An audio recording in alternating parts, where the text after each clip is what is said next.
This world has always been so.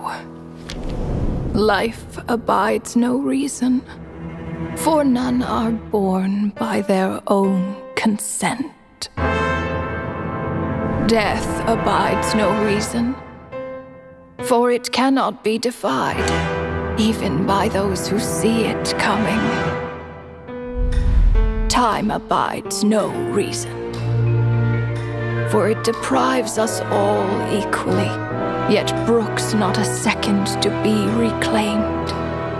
Space abides no reason.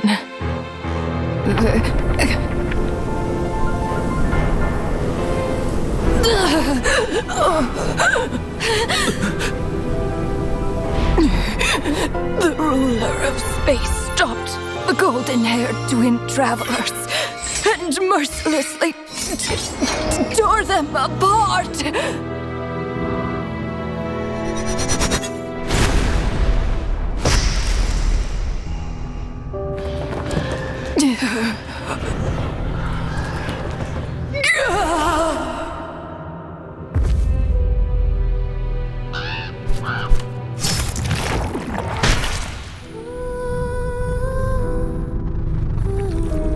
The beer... No.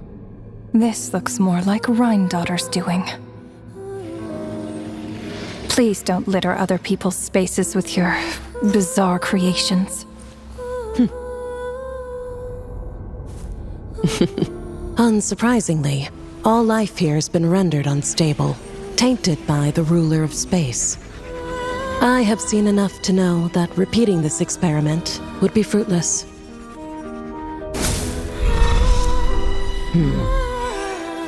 You seem to wield my power as if it were nothing but a plaything for your amusement. Although merging with you has stripped me of agency, I shall still continue to voice my disapproval. My dear Rhine-daughter. You have my respect, Nibirius. Your nagging is one of the only things that can get under my skin.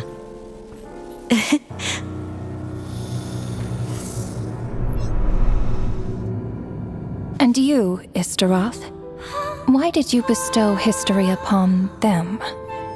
I had to find some way to pass the time, did I not? After all, it's clear that Asmodee is not here. Well, perhaps you could share your input a little earlier next time. But you're right, there's no trace of Asmodee here. Where has she gone? Anyway, it's time I put this space out of its misery.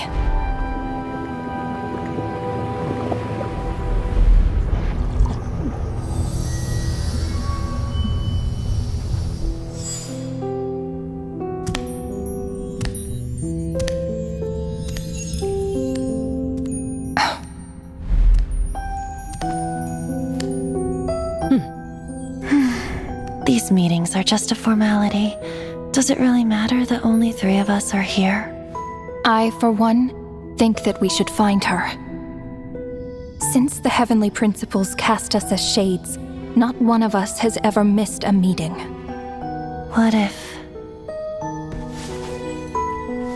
she just switched sides? Finding her would do more harm than good. Now there's an interesting idea. Better than being devoured.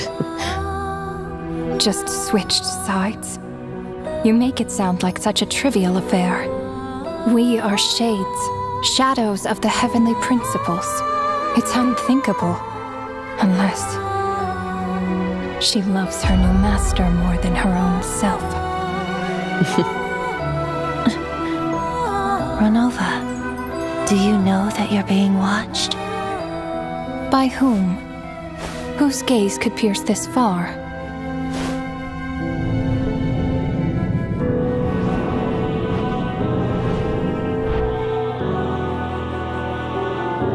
I remember those eyes. It was just before I placed the curse of immortality.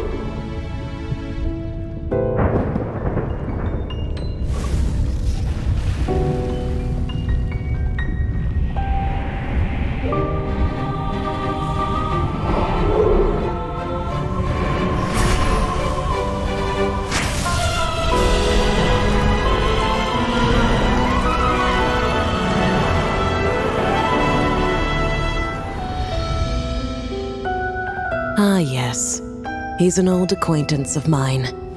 I'm sure that working for the Tsaritsa has helped him let go of his past obsessions. The Cryo Archon.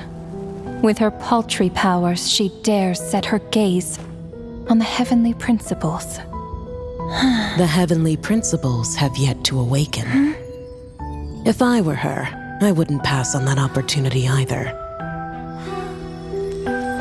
My dear Rhine daughter, you know I cannot allow you to think that way.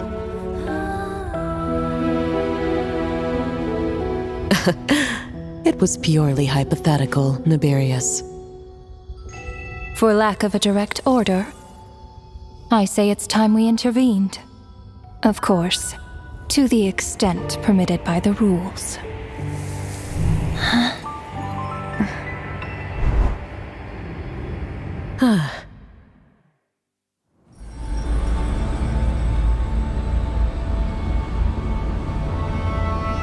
The gaze of the gods has always been considered a blessing. Hence the origin and meaning of visions.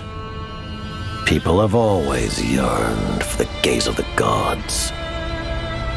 And yet, it is said that when mortals look directly upon the gods, they invite their wrath and retribution. And what of it? Lives will be lost, a nation brought to ruins. So be it. It is nothing I have not endured before. I already know the price of gazing upon the gods. So tell me, what is the price of killing a god? The god stays silent, as if the thought had never once crossed his mind. To all those who dare not look up to the heavens, Her Majesty the Tsaritsa says this. Behold, even the gods have their limits.